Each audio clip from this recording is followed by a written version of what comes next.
This is Zoe. This is Jax. And this is their roadmap to success. Now, Jax is awfully nervous to be a 5-month-old puppy. He's he's not spent a lot of time near me. He's kind of darted away. And a puppy at this age should not be like that. That was one of the first things I went over with the Guardians. This is the roadmap to success. One of the things I'd like the Guardians to do is try to have it shoot for 3, but even more would be better. Have 3 new people come to visit a week. And at first it'd be better if it's just one person. When you bring in kids and a family, there's all that extra energy that goes on. That might be overwhelming for the dog. We need to build up his skill set and his confidence. Now what I would do is, I just got done explaining this, and this when I should have handed the camera to the client a couple minutes ago, but I have these high value tricky trainer treats, and you see he's very interested in them. Now front facing is confrontational, approachable you're sideways, and also the higher you stand, the more authority you have. So what I'd like the Guardians to do is have this guest come over. If you notice it's male guests, then just focus on males. But you would like to have a variety of types of guests come over and eventually work up to a couple, and then a couple with a child, and a couple with a couple children. And so I would put a chair over here by the wall, and then, oh, okay, I'll give you one for that. And then when the guest comes to the door, give them about 15 or 20 treats. Have them wear a shirt with a breast pocket so you can have the treats handy there without being in the hand. Now, first one, he's going to stay far away because he wants escapability. So what I would do is, if he can kind of go behind the couch, when he comes over here, I'd have the guest toss a treat so it lands over here, several feet away from the guest. Don't point it out. Let the dog see me do it, and just let him go and get it. Don't say, sign a command word, nada. And then after he gets it, wait a little bit, a minute or two, and then toss another treat. The first one is maybe here. Second one would be here. Third, fourth. So we're basically breadcrumbing him closer and closer to the chair. And eventually, when the dog is ready, when we're ready, the dog is coming over. If the dog is leaning way over, that's his way of saying, I'm not comfortable with you. So when right now, if you see he's not, there you go. That's the lean I'm talking about with that back leg. So if you see that, then he's not ready for that. You want to see him kind of like this, and then the person would basically turn that way in the chair, hold it off to the side like this. Whoops. And just hold their hand there. Don't entice, don't call him. Just let him see that you do it, and let him come over and take your treat. And after he does, hold your hand here like I am. He's now licking and sniffing my hand. Let's see if he'll come back for a second one. There we go. No treat. The more you move, the more heightened his sense of fear or responsiveness will be. So the person needs to listen to the humans. So if you have somebody that's not going to listen to you, I'm friends with dogs. Dogs love me. Let me show you. He doesn't want to be petted. He wants somebody that's going to completely respect him and not try to pet him or call to him. You want to really almost play hard to get. What you should find is each time this happens, the dog is more and more inclined to come over.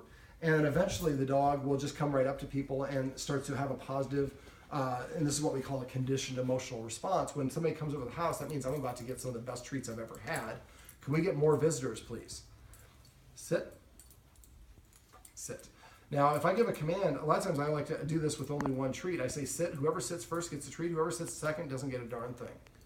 After a while, there's motivation to do it. Sit. Now, because he's a puppy and still learning, for passive training there, I just rewarded him for doing it. So let's talk about passive training and petting with a purpose.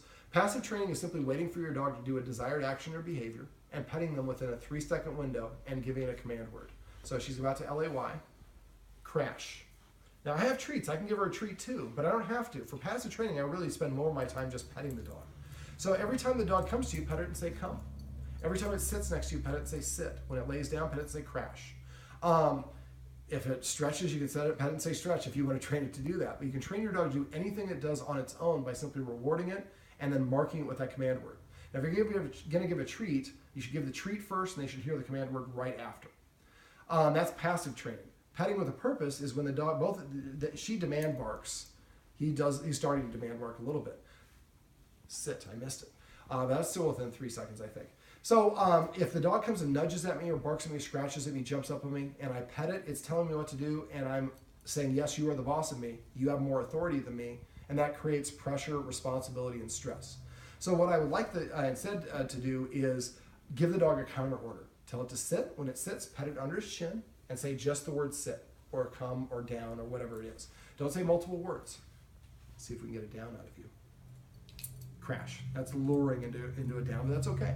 So what we're teaching the dogs, if you tell the human what to do, nothing happens. But if the human tells you what to do and you do it, you get paid for it. And that's a motivation. Now, I like to use positive reinforcement and dog psychology. So we also talked about rules and structure, because dogs are all about what they see us do. And these dogs actually had no rules, so they had no motivation to listen to their humans because they got petted on demand, and they only got inconsistently corrected. So if the dogs are on the couch, one of the rules is the dogs are not allowed to be on the couch for 30 days, or as long as the problem's still going on. If the dog gets up on the couch on its own, what I would do is take a treat, throw it there, and say off. Toss it off the couch. The dog gets off the couch, and right after it takes the treat, it hears the command word.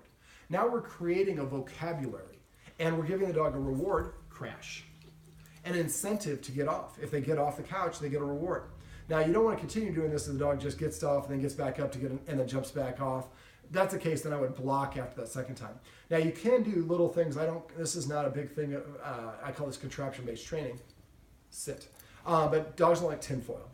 So if the dog's sitting on the couch, maybe put a section of tinfoil there, a section of tinfoil there, and you're sitting in the only other spot. So you can kind of temporarily do that. Your dogs are going to test the rules and see how serious you guys are for about a month. If you guys are inconsistent, it'll go beyond that. If you're consistent, after a while, the dogs will learn, hey, the humans have new religion, and they're willing to outlast us. And that's one of the dirty secrets of dog behavior. You always have to outlast your dog.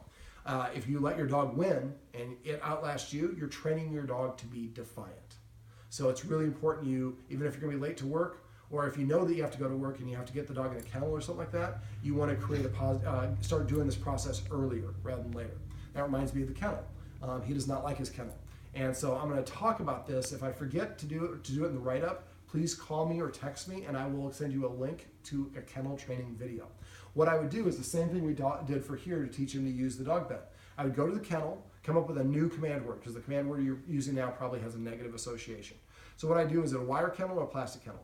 Wired. Okay. Walk up to the kennel, toss a treat into it, and when he goes in it, when he touches it with his lips, say palace or castle or penthouse. Come up with, again, a fun command word. And then as soon as he touches it with his lips, he hears the word palace, and then he gets to leave the kennel.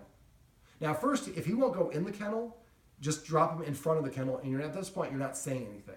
And then once he goes over and he doesn't lean forward, he goes all the way to the front of the kennel, gets it, and walks away, then you put it right inside the kennel.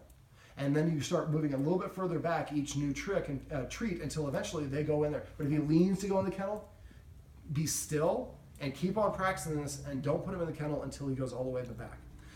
When he does, sit. That was a little bit of drool, buddy. Once he does, then the next step is to basically, I toss the treat in, and once he goes in to get it, I walk silently behind him, and I stand there blocking the door. And then I use the escalating consequences to move back and forth. So I wait. He turns around, he's going to try to come out, but I'm blocking with my knees. I wait. I don't tell him any commands. And as soon as he sits down, I take a step backwards. As soon as I do that, he's going to try to come out. So take a small step backwards. And as soon as he tries to come forward, take a step right back. The kennel represents usually two things the dog doesn't like. I'm being restrained and I'm being left alone. So you practice this by teaching him to stay in the kennel with the door open. And you practice when you're in the room. You take away the two things he dislikes, and you can help him learn to practice being in the kennel. I'm not going to go through this in great detail, but I would just keep on doing the treats and do that. And then when you get to that point where he goes in the kennel without any hesitation, call or text me. I'll send you a link to the video, and you can do the next steps. Now, there are other things we can do to make sure the dog likes to go in the kennel. We had a bully stick in the video above this. What I would do is let him chew on the bully stick while you're holding it, then walk over to the kennel, toss it in the kennel, close the door with him outside of the kennel, and then lay down on the bed. Now he has it as in motivation when I go in there. He'll paw at the kennel. And then eventually what a lot of people do is take those marrow bones I talked about in the above video, drill a hole through the frozen marrow, take a zip tie, zip it in the back of the kennel, and just make sure it's low enough. And eventually the dog goes in there and will lick on the marrow bone, because the only way I can chew on it is by being in the kennel. Now you're helping create a positive association with the kennel and helping him practice feeling good being in the kennel.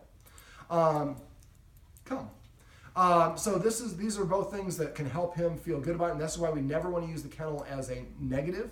Also, a little tip on the kennel: the guardians are actually coming home from work to letting him out. You don't want a dog to be in a kennel for longer than 4 hours. Prolonged exposure to a kennel for that long will create stress and anxiety. He's already a little bit of an anxious dog.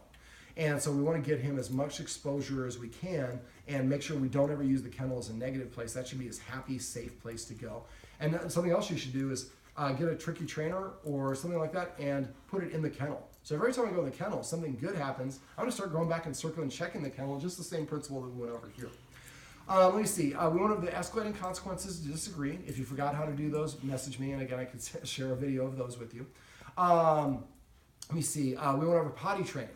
Go to doggonproblems.com, go to the Quest Ed section, and look for the section about potty training. And I explained to the guardians how they can teach him to go and actually stop peeing on the deck, and instead go to the far side of the yard and urinate there.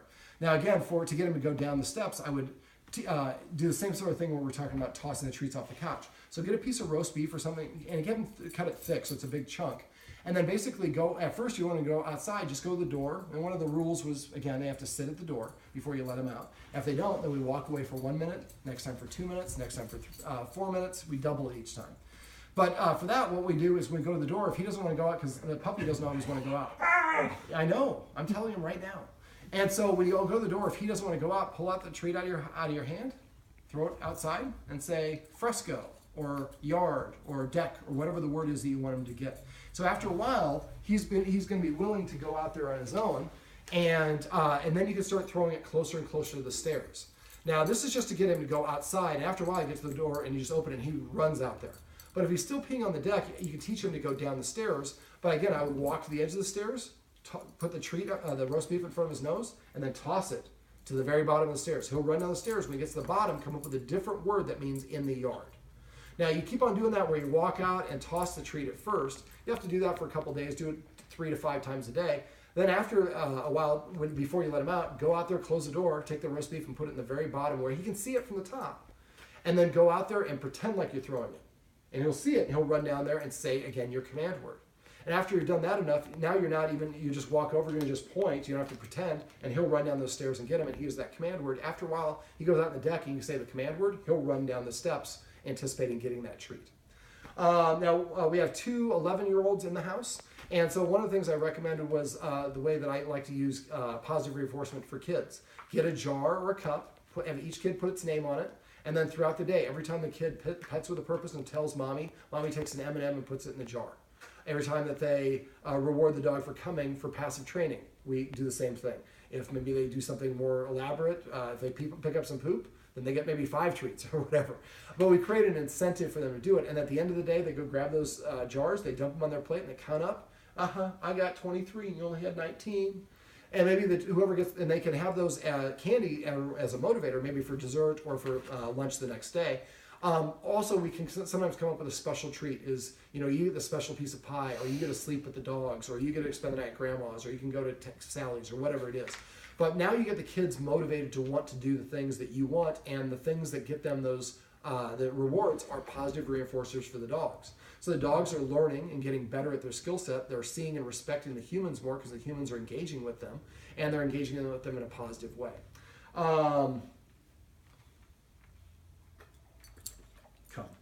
There was something else I was going to go over with the kids. I can't remember what it is.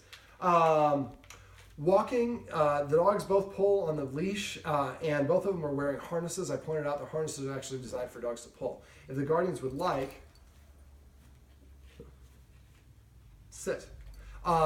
Let us know, and either myself or one of my assistants can come by, and we can show you how to teach them to walk with a loose leash and get them just to stop doing that. Being able to tuck your leashes in your back pockets and walk down the road, looking at your phone, drinking a cappuccino is pretty awesome. It takes a little bit of time and practice. Something else you might want to consider for him is doggy daycare, especially while you're having the kennel problem, because every time you put him in the kennel and you leave and it's a negative, he's going to be less inclined to go there. It would be great for socialization for him. So, find Dogtopia, or there's there's probably a bunch of them that are close by, and see if they have a deal for, a month or something like that. It doesn't have to be forever, but this burns his excess energy, which is going to help. He also gets to socialize. Now, when you pick a doggy daycare, they should take him away from you and evaluate him. If they don't do that, I would be wary of that daycare. Some of them will do that without telling you they do that, but if they don't evaluate the dogs, you might have a dog that beats him up or does something kind of like you had the guardians took him to Petco, or PetSmart, or one of them for a puppy socialization class, and a dog cornered him that was a lot larger than him. And after that, he got a little bit reticent about being around other dogs. So because of that, I would set up regular play dates with your neighbor, and not with their high energy adult dog, just with the puppy, and play sometimes here, sometimes there. And I would try to do that every day of the week. And the more you do that, the better the dog, more confident he's going to be. Also, get a chucker, and he loves to fetch. So start a journal, take him out in the morning, fetch, make sure he's an empty stomach. You don't ever have a dog running with a full stomach. They can have a health problem at least an hour after eating. But what I would do is get a chucker, throw it, and count how many times you throw it. And then maybe you do it at midday before you feed him lunch, and then you do it again when the kids are, before the kid comes home. So you can maintain and allow him to burn off this excess energy. Dogs with too much energy are the ones that typically get in the most trouble. Keep a journal of it and vary it up. Maybe you do it 50 times in the morning, 30 times in the midday, and then 15 times at night. And then you grade the day. After a week, you go back and you look at all the variables and you're like, well, we get this many in the morning and this many here. Then it's an A+ day. Well, then this is the maintenance that we're going to do before, on a daily basis to put him in a position to succeed. Now, we can also do things if we have a guest that's going to come over. We can play fetch with him about an hour before, deplete that excess energy. He's going to feel a lot more confident and calm and have a better, it'd be easier for him to deal with the guests. Or are we going to celebrate, are we going to have a lot of people here for the holidays? A few for Christmas. So if we're going to do that, then I would take him out for a fetch in the morning, fetch a couple hours later, about half an hour before everybody shows up, take a long game of fetch until he stops bringing the ball. I would also have some bully sticks and some other high value items, unless it is truly a resource guarding. I don't really think it is from what we were described. But if you give him appropriate things to chew on, that will really help. Also, I forgot the chewing and nipping is a problem with him. So the three things that I do, first of all, is I get them used to eating carrots. He's probably teething right now. So getting him used to eating baby carrots and then freezing them can help give him something. Yeah, I see a little drool. Can give him something that'll help his gums feel better. So the first thing I do is if he's licking like the carpet here as he was before, I would immediately go to the fridge because licking is a precursor to chewing. I would grab a handful of baby carrots, and then if the dog is orientated with his head here, I would tap the floor over here. When he turns, I would drop the carrots here. Now he turns away from whatever he was going to chew on, which is inappropriate, and he gets all these great carrots. And at first, they wouldn't be frozen. And then he chews them. When he gets done, he's looking for something else. He forgot about this. Second way I do it, or the second thing I do, and that's for chewing, I guess. The other thing that I do is if the dog touches me with its teeth at any point, I yelp. So yelp like a little girl. And freeze, and then go back to playing with him after you freeze for a second or two. That's my first way, and that's to help him learn that he has to have good bite inhibition. I would also get a piece of rope with knots, the one from a pet store, something, a tug toy, and play tug of war and have the kids play tug of war. Anytime his teeth touch you, yelp and stop playing. He needs to understand that teeth on a human equates the end of fun time, and that's something to be avoided. And that will help him develop good bite inhibition. Yes, now you're going in stereo. Okay, so we want to do that. So the first thing we're always going to yelp and freeze, and then try to go back and then try to re-engage with him. Second thing I do is I carry like an antler or a bone. And also something I forgot to talk about, he needs some hard toys to chew on. So get some antlers, some real nylobones, and also some real bones. And those marrow bones will do the, but this way it'll help him work his teeth out, and also it'll blunt his adult teeth so it won't be as sharp. And dogs chew when they're bored, so that'd be really helpful for him. So the second thing I do, going back to the nipping and biting, first thing is I yelp. Second thing I do is I have one of those bones that look like a cartoon bone, straight with the four bubbles on the corner, or an antler. And as soon as he starts mouthing or nipping me, I pull it out and I tease him. I tap him here, get him going around. Don't just give it to him.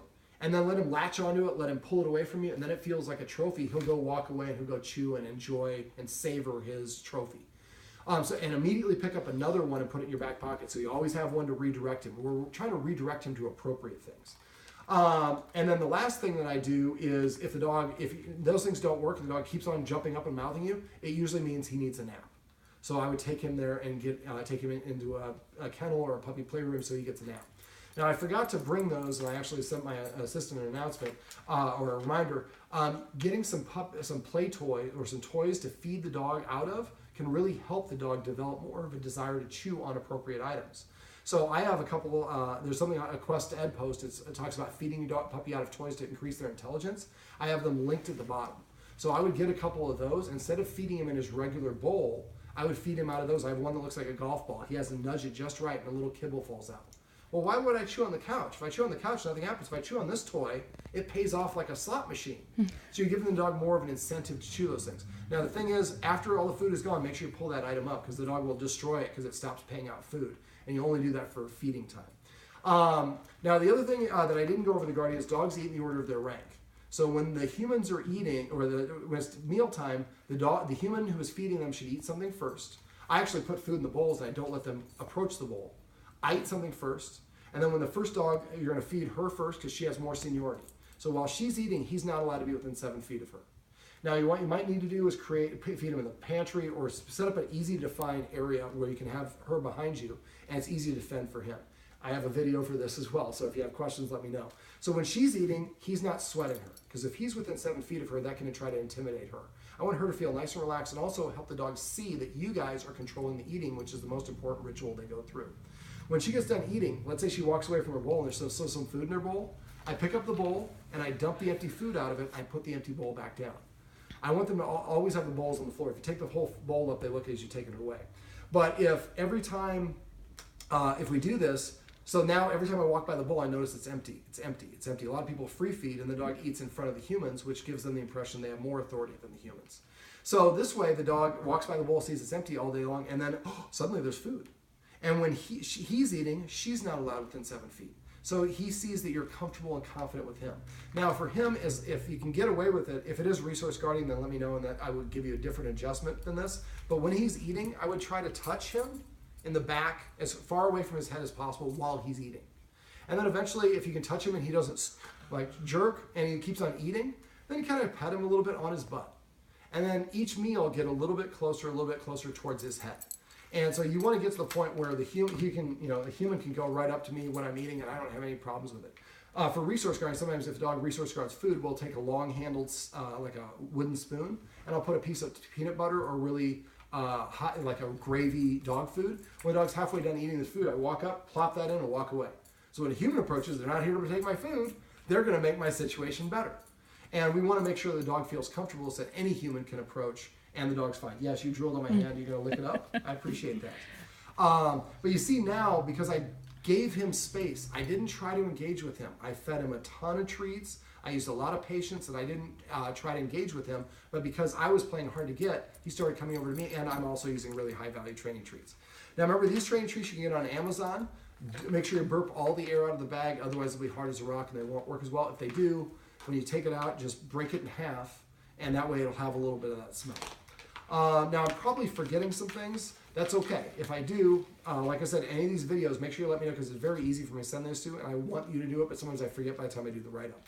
Now if you have questions or problems, I want you to call me or text me. Do not hesitate. The longer you wait, typically the longer it takes to put the fix in place. And a lot of times, I mean, everything I do is very customizable to the dogs, but we might need to make some modifications based on how they react to these things. Yes. And you see that head duck. So again, try to pet underneath. I went to the head above because there's so much drool down here. But that's the nice thing about dogs, even if you pet them here and they drool, they do have a towel of fur that you can wipe them on, or their buddy, and they won't mind. Okay, so make sure you let me know if you have any questions or problems sooner rather than later. But again, we might need to do another follow-up session to work on the loose leash training and all the rest of that, maybe when the weather's not so crappy. All right, this is Jax and Zoe's Road Back to Success. Remember, everything you do trains your dog, only sometimes you mean it. Isn't that right, Jax? Sit, sit, sit, sit.